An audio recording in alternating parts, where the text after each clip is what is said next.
islamique en Iran. Non à la République islamiste en Iran. Dégage l'Iran. Khomeini, dégage l'Iran. Khomeini, dégage l'Iran. Khomeini, dégage l'Iran. Non à la République islamique en Iran.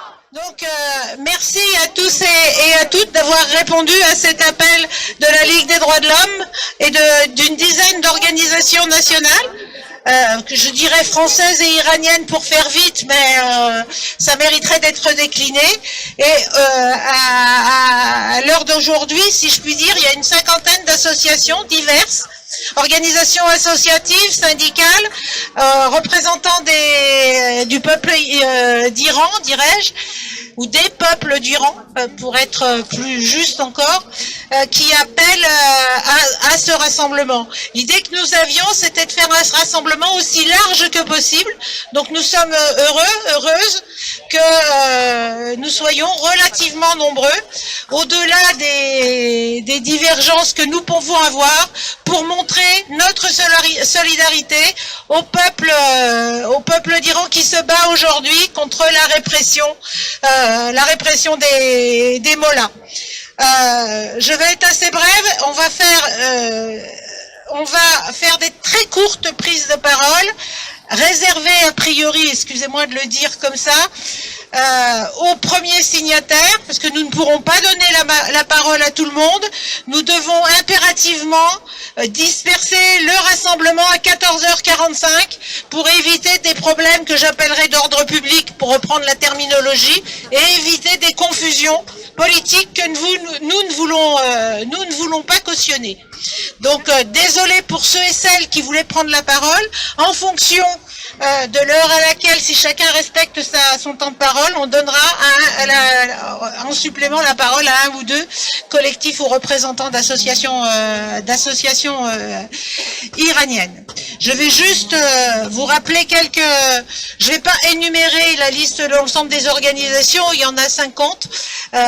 Toutes ne prendront pas la parole. Je vous renvoie sur le site de la Ligue des droits de l'homme où nous mettons à jour la liste des signataires au fur et à mesure. Donc je vous rappelle que Masha Amini, Gina de son prénom kurde, est morte le 16 septembre 2022, 3 jours après son arrestation par la police des mœurs pour port du voile non conforme à la loi islamique, une mèche de cheveux qui dépassait. Depuis, au moins 215 morts, dont 27 enfants. Il y a quelques jours, Asra Panali, 15 ans, a été battu à mort par des policiers après son refus de chanter un hymne national. Nous sommes là pour témoigner notre solidarité aux hommes, aux femmes, aux enfants qui se battent pour leur liberté, pour leur droit de s'exprimer, de vivre librement face à cette dictature religieuse qui tue, torture, massacre et emprisonne tous ceux et toutes celles qui essaient de s'opposer au régime des mollahs. Les femmes, les LGBTI, les minorités, et notamment les Kurdes, les journalistes, les syndicalistes, les défenseurs et défenseuses des droits sont les premières victimes de cette barbarie.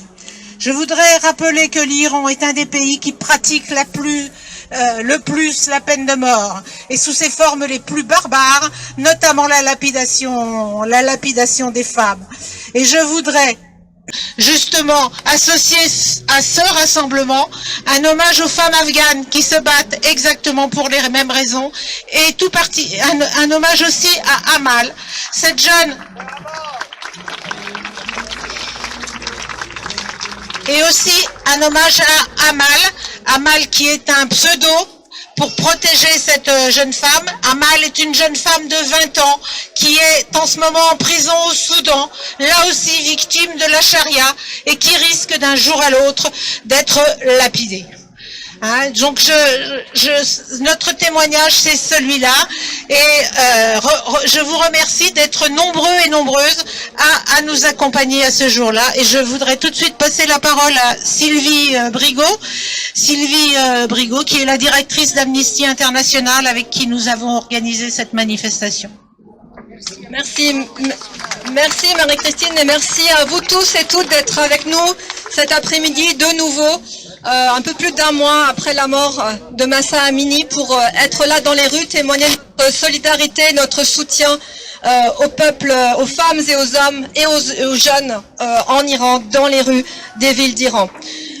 Nous sommes aussi là pour donc Amnesty International est effectivement heureuse d'avoir pu contribuer à organiser ce rassemblement et c'est bien l'importance aussi que ensemble avec les structures et les organisations que nous représentons, nous devons élever notre voix pour amener les autorités de ce pays et les autorités ici en France, dans notre pays, et les États de la communauté internationale à agir pour mettre fin à l'impunité en Iran.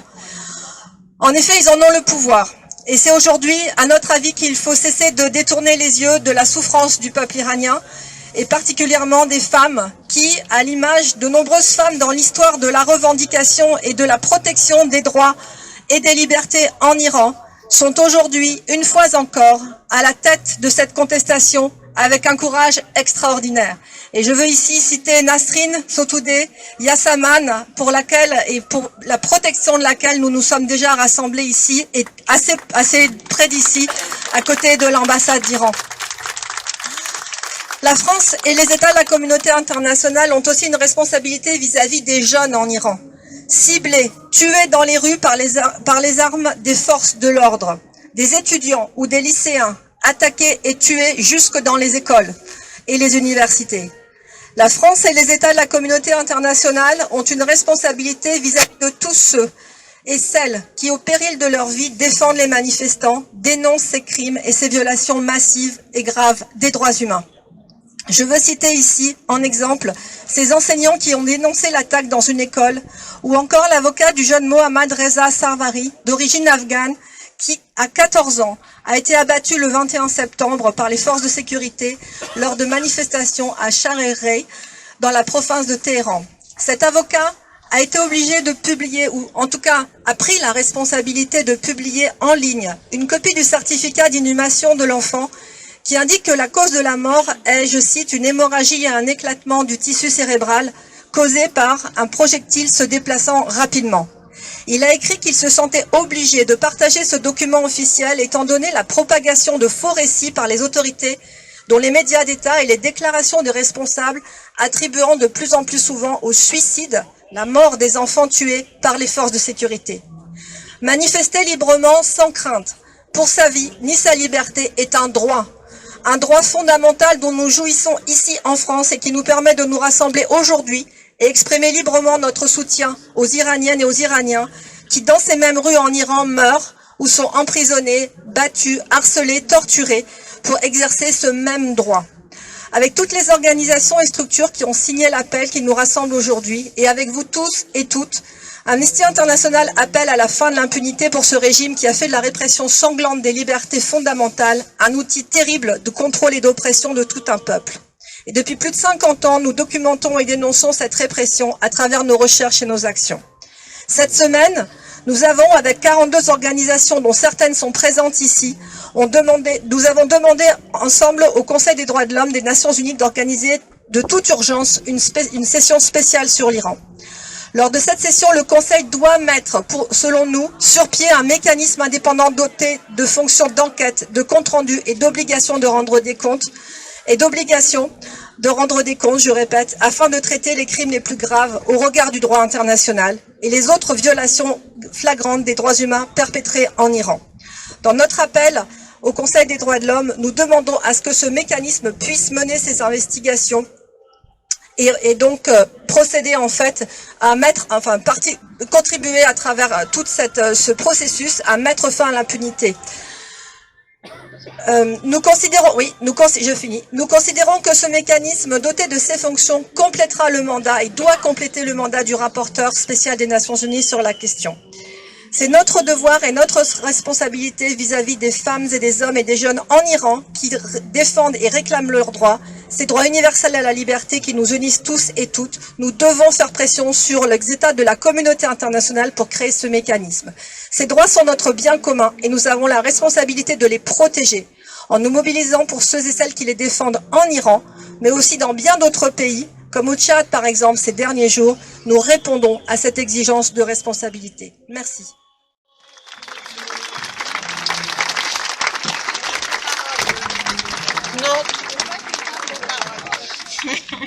Merci Sylvie, même si tu as dépassé ton temps de parole. Je vais demander aux prochains orateurs de respecter leur temps de parole. Oratrice, pardon, merci Suzy. Tu as parfaitement raison, surtout que l'essentiel des orateurs seront des oratrices. Donc on devrait même dire systématiquement oratrice, puisque la majorité prime la minorité dans les accords de pluriel. Je passe la parole à Suzy Rothman qui a participé à la préparation de ce rassemblement au nom du Collectif national pour les droits des femmes. Oui, merci Marie-Christine. Alors, contrairement à ce que disent certains médias sans doute atteints de cécité, les militantes féministes sont là en soutien au peuple iranien qui se lève pour dénoncer la dictature qu'ils subissent depuis 1979. Et même avant, d'ailleurs. Mais elle a changé de nature, cette dictature, en 1979. On est passé du chat au mola. En 79, déjà nous étions là pour soutenir le peuple iranien sous la dictature du Shah. En 79, les intégristes religieux ont pris le pouvoir par la personne de l'imam Khomeini, qui immédiatement, très vite, a imposé le port du voile obligatoire aux femmes. Et je me souviens, parce que je suis pas toute jeune, de la manifestation monstre des femmes en Iran contre le port de ce voile, contre la police des mœurs qui a été imposée.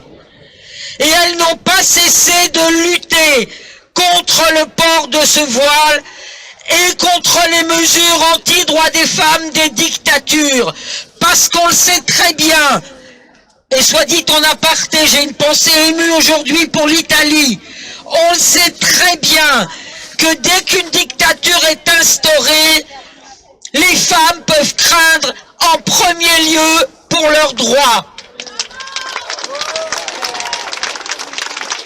Et il est important que toutes les militantes féministes exercent leur solidarité avec, comme on le dit tout le temps, solidarité avec les femmes du monde entier.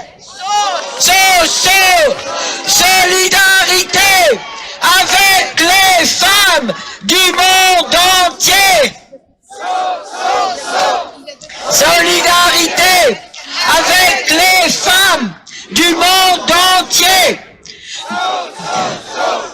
Solidarité avec les femmes du monde entier. Je pense aussi aujourd'hui, évidemment, et Marie-Christine l'a dit, aux femmes afghanes. Et quoi qu'en disait aussi une certaine presse, les féministes étaient là, il y a un peu plus d'1 an, quand les talibans sont revenus au pouvoir en Afghanistan. Nous avons organisé assez vite, alors qu'on était en plein mois d'août, un rassemblement et ensuite une manifestation en soutien au peuple afghan en lutte. Alors qu'on arrête ce discours, oui, les féministes soutiennent les femmes du monde entier, oui, les féministes sont solidaires avec la lutte héroïque du peuple iranien. Et nous continuerons, et je dois clore, et je vous le dis, et nous voudrions passer le relais aux plus jeunes féministes. Nous continuerons avec notre internationalisme, parce que dès qu'une femme est enchaînée dans le monde, ce sont toutes les femmes quelque part qui sont enchaînées. Bravo! Merci. merci Suzy. Je voudrais préciser que de nombreuses associations de femmes ont signé l'appel. Je ne peux pas toutes les citer, mais je peux citer Osez Féminisme, le Réseau des voix des femmes sans frontières, la Fédération nationale Femmes Solidarité, Femmes Égalité, Femmes Solidaires, et j'ai sûrement dû en oublier, et je pense aussi à toutes les associations de femmes iraniennes. Et je précise que dans toutes les associations qui appellent à ce rassemblement, il y a des femmes, il y a des féministes qui se battent également pour les droits, et que se battre pour les femmes,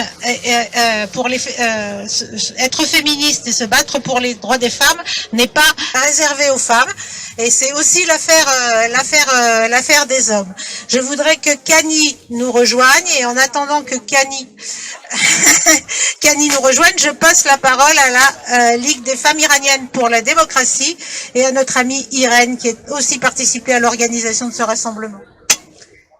Chers amis, chers camarades, nous sommes ici encore une fois pour dénoncer haut et fort la répression sanglante des Iraniennes et Iraniens par le régime islamique en Iran. Nous sommes ici pour affirmer haut et fort notre solidarité avec les femmes et les hommes qui continuent leur lutte pour la liberté, égalité et la justice sociale. Comme vous le savez, le mouvement de protestation qui est parti du Kurdistan iranien suite à la mort de Gina Mahsa Amini, jeune femme kurde, par la police des mœurs, s'étend en Iran depuis 5 semaines. Les femmes se trouvent en premier rang. Nous sommes témoins d'une solidarité inouïe entre les différents peuples en Iran. On entend du Kurdistan jusqu'à Téhéran, je donne ma vie pour Iran. 2 ans et donne jusqu'à Téhéran, je donne ma vie pour Iran. Les femmes et les hommes, surtout les jeunes, continuent à protester dans les rues, au sein des universités, dans les lycées. Et le slogan, on veut plus de ce régime islamique en Iran. Les enseignantes, les enseignants, les ouvriers, les écrivains, intellectuels et sportifs, la liste est longue, ont montré leur soutien à cette jeunesse qui n'en veut plus de ce régime dictatorial. Le mouvement des femmes iraniennes, le mouvement des Iraniennes tout court a besoin d'une solidarité vaste. Heureusement, on est témoin de solidarité, mais on a besoin d'une solidarité internationale. Toutes les forces de féministes, démocrates, syndicalistes, tous sont là. Il faut continuer à soutenir le peuple iranien. Je vous épargne de vous donner des chiffres, des morts, des prisonniers, des blessés. Il y a au moins 300 enfants, c'est-à-dire les jeunes, les adolescents qui ont été arrêtés, les lycéennes, les collégiennes, et on parle des milliers de blessés qui se font soigner, pas dans les hôpitaux, mais dans leurs maisons, et ils risquent des infections et de la mort. Il faut casser ce silence partout dans le monde et dénoncer encore plus fort ce qui se passe en Iran. Oui. Alors, les femmes et même les hommes, malheureusement, risquent d'être violés dans les prisons par ces assassins mis en place directement avec ce régime. Je vous donne une information, vous l'avez peut-être entendu, l'incendie au sein de la prison d'Evin qui s'est passé samedi dernier. Nous n'avons pas malheureusement le chiffre exact des morts, mais on parle d'une dizaine. Il faut que le monde sache que ce régime assassin est capable d'un massacre encore comme 98 en Iran. Je vous remercie de votre présence.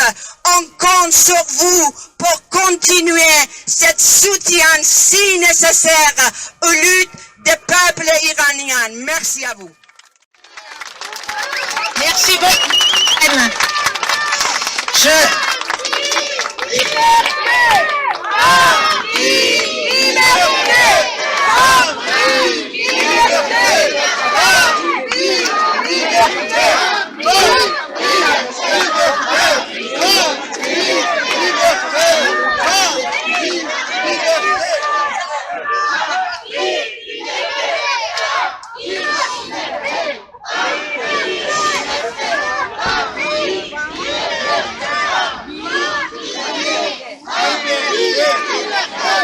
Merci beaucoup.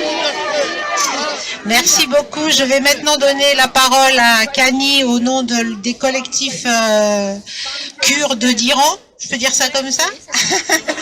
Et je vais demander à la représentante de l'UNSA de venir à mes côtés pour que je puisse directement lui donner la parole. Merci. Merci, madame. Merci à tous d'être venus, d'être présents à nos côtés. C'est le message du Centre de coopération des partis politiques du Kurdistan iranien, à l'occasion du rassemblement de soutien du peuple français contre la répression et pour la liberté en Iran.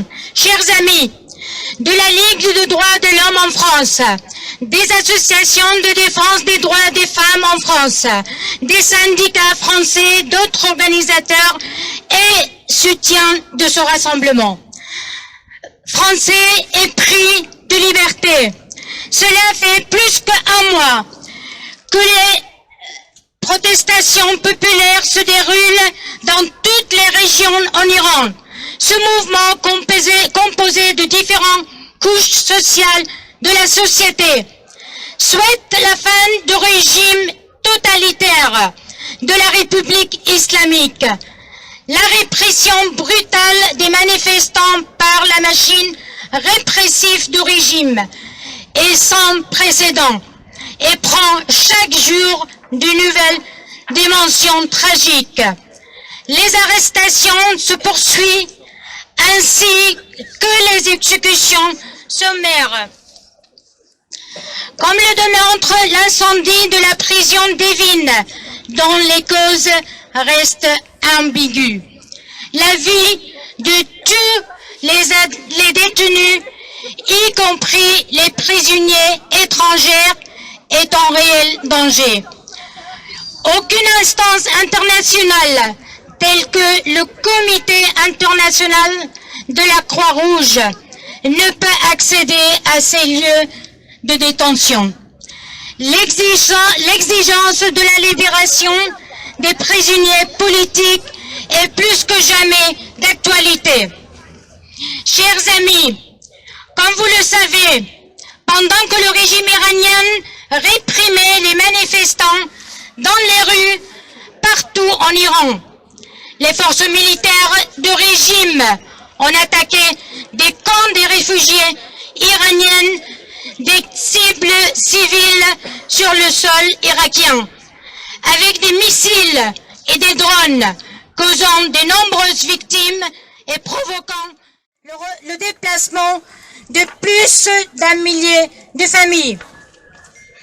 Par ces attaques militaires, au-delà des frontières iraniennes et dans un pays voisin, le régime au pouvoir en Iran veut prétendre que les protestations sont menées et organisées de l'extérieur des frontières et par des étrangers, tout comme en prenant des Iraniens ayant la double nationalité et des ressortissants d'autres pays, y compris des citoyens français en otage.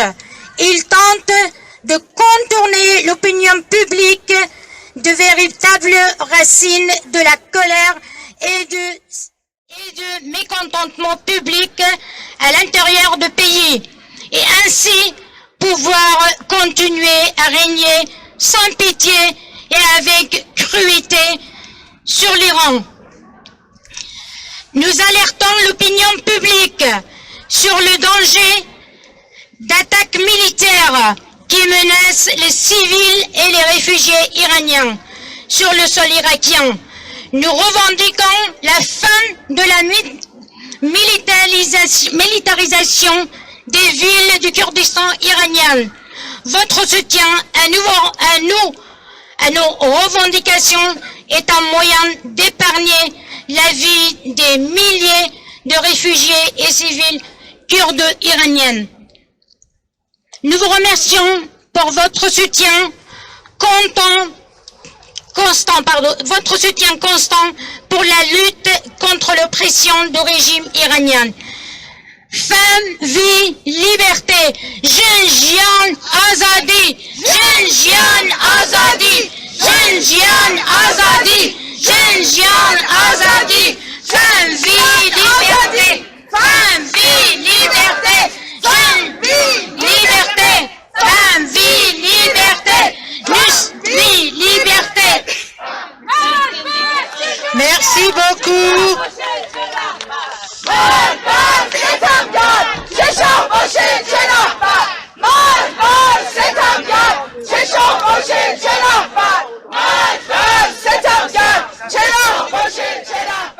Je donne la parole à Pauline pour l'UNSA.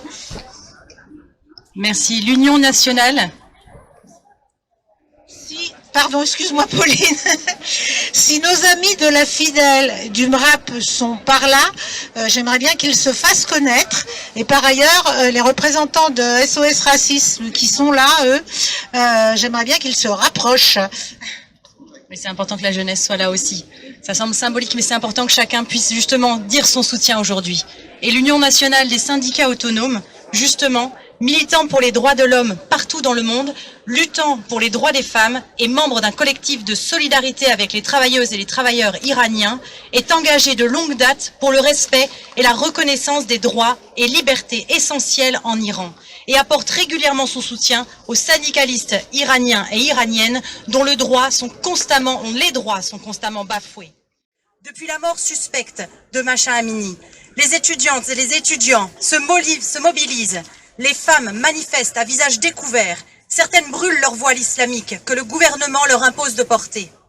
Ce vent de révolte pour la liberté et contre le régime iranien gagne les travailleuses et les travailleurs, les syndicats et la population tout entière. La répression envers les manifestantes et les manifestants est sanglante. On y voit aussi des enfants. En Iran, vouloir constituer des syndicats, manifester, faire grève ou exprimer des opinions ou des convictions déplaisant au gouvernement sont considérés comme des crimes et que le régime iranien réprime par l'application généralisée de sévices ou de la torture. Ça a déjà été dit, bien sûr, des très lourdes peines ou encore des exécutions quasi arbitraires, visant à créer une atmosphère de peur, dissuader toutes celles et tous ceux qui voudraient lutter pour les revendications justes. La peur, c'est le contraire de la liberté. Et elle le revendique, et il le revendique là-bas, c'est la liberté qui prime. L'UNSA renouvelle sa solidarité envers les victimes de la répression en Iran. L'UNSA condamne fermement la répression, les arrestations arbitraires et les sentences de peine de mort. L'UNSA soutient le combat des femmes qui luttent pour leurs droits élémentaires à disposer de leur corps et à pouvoir se vêtir comme elles le souhaitent. Et rappelle que l'existence même de cette police des mœurs en Iran est contraire au respect des droits humains. L'UNSA exige la libération immédiate et sans condition de l'ensemble des manifestantes et manifestants détenus, et parmi elles et eux, les défenseurs des droits humains, les syndicalistes, les militantes et les militants étudiants, les journalistes, et en appelle à la communauté européenne et internationale pour agir avec force et détermination pour la libération du peuple iranien. Et comme en politique, on sait très bien qu'on écoute avec les yeux, j'espère qu'ils nous voient bien aujourd'hui. Merci beaucoup, merci Pauline. Je voudrais appeler Emma qui va prendre la parole au nom des SOS Racisme. Et puis je donnerai la parole à Hassan pour la Ligue de défense des droits de l'homme en Iran.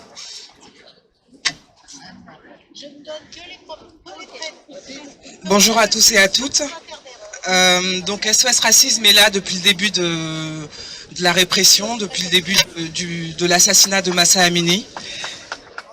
Et pour nous, cela a fait écho auprès de nos militants antiracistes parce que la lutte pour le combat féministe, la lutte pour l'émancipation des femmes, c'est une lutte d'émancipation au même titre que la lutte antiraciste. Et cela a fait un fort écho. Nous sommes très conscients et très mobilisés de ce qui se passe. Nous aimerions donner du courage à la jeunesse iranienne, aux femmes iraniennes, leur dire qu'on est avec elles et toute la jeunesse pour leur liberté, pour se combattre pour leur liberté contre la répression d'un régime totalitaire théocratique. Et donc, courage à elles. Nous sommes là, nous sommes avec vous, nous sommes avec les femmes iraniennes pour dire touche pas à nos potes, touche pas à ma pote et solidarité. Merci d'être là et continuons le combat.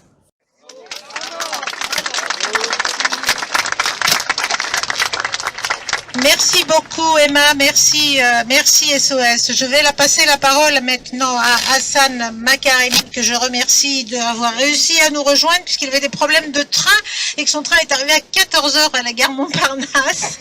Donc merci tout particulièrement, et je suis particulièrement sensible au fait que la Ligue iranienne des droits de l'homme soit présente à nos côtés.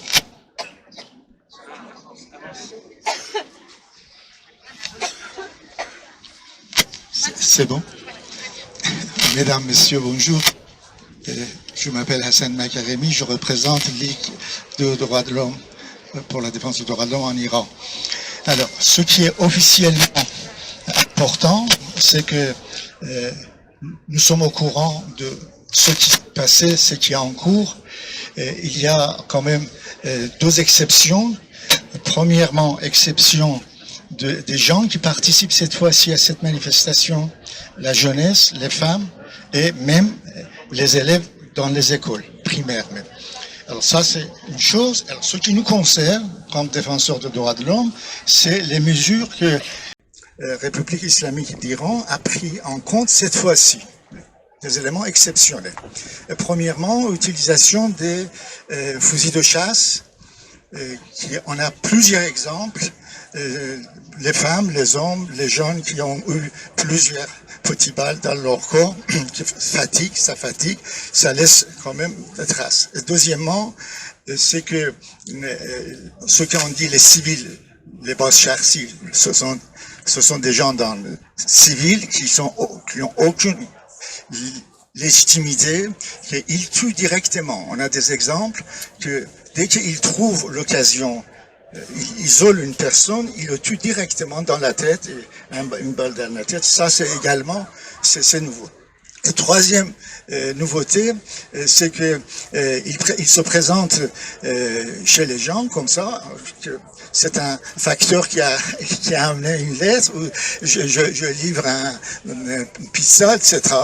De ça, il monte pas jusqu'à chez les gens, les différents appartements, et à ce moment-là, ce qui se passe, c'est que les voisins ne sont pas là pour constater. Ça veut dire c'est plutôt vol des opposants. Et même il y a 3 jours, on a vu devant Evin, une prison Evin, que il avait une des personnes était attaquée devant les polices et tout le monde. Et par la force, ils ont pris pour l'amener. Ça veut dire ça aussi, c'est nouveau. Et troisième exception, c'est que cette fois-ci, ils n'hésitent pas à entrer dans les écoles primaires, secondaires, dans les différentes universités.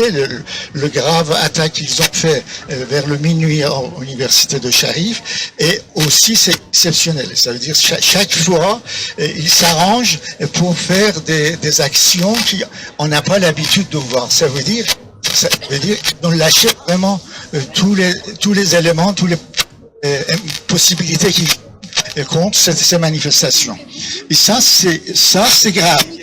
Alors, parce que c'est grave que Ligue des droits de l'homme pour la défense des droits de l'homme en Iran, plus FIDH et plus Amnesty International et quelques autres organisations, nous avons constaté qu'il faut vraiment aller plus loin, et on a demandé au Conseil des droits de l'homme des Nations Unies de montrer une enquête, une équipe pour faire une enquête internationale.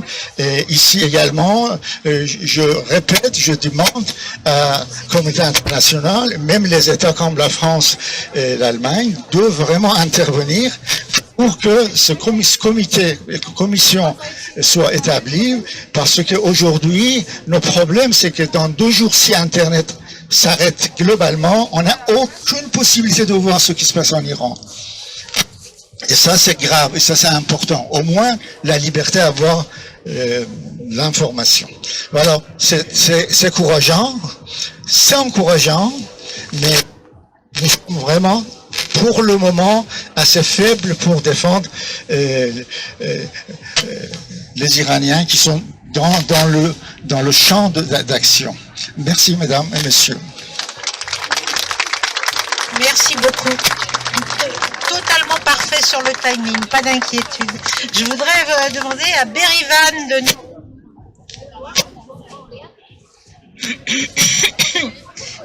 Ouais, faut serrer les rangs de la solidarité. Je voudrais demander à Berivan, qui m'a demandé de prendre la parole au nom des associations de Kurdes, de venir me rejoindre. Si elle n'est pas là, on va quasiment rester là. Ouais.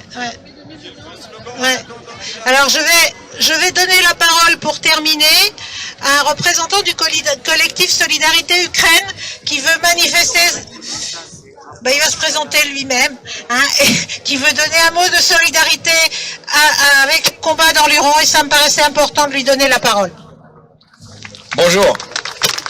Oui, solidarité avec le peuple iranien, solidarité avec les femmes iraniennes.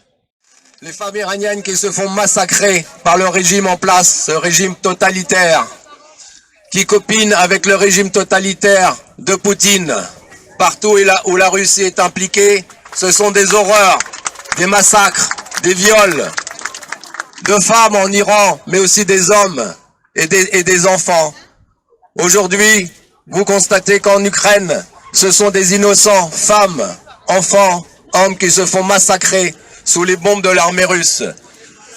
C'est notre combat à tous, pour notre liberté à tous, pour la démocratie, pour la liberté des femmes iraniennes, pour la liberté des femmes ukrainiennes. Tous ensemble, nous devons nous unir contre le totalitarisme, contre les horreurs, contre ces régimes que nous devons combattre tous ensemble. Solidarité avec vous. Merci beaucoup. Je pense que ce petit mot de solidarité internationale entre les peuples est une bonne façon de terminer notre rassemblement. Un très beau message de solidarité. Femme, vie, liberté! Femme, vie, liberté! Femme, vie, liberté! Jeune Jian Azadi! Jeune Jian Azadi! Jeune Jian Azadi! Jeune Jian! Zan! Zendegi Azadi! Zan! Zendegi Azadi! J'espère que ce collectif pourra continuer parce que la lutte du peuple iranien, du peuple d'Iran, la lutte des femmes iraniennes et des femmes du monde entier n'est pas terminée. Nous avons réussi à constituer un collectif d'une 50aine d'organisations et nous saurons recommencer des manifestations tous ensemble si c'est nécessaire. Solidarité, vive le peuple d'Iran, vive la liberté pour le peuple d'Iran.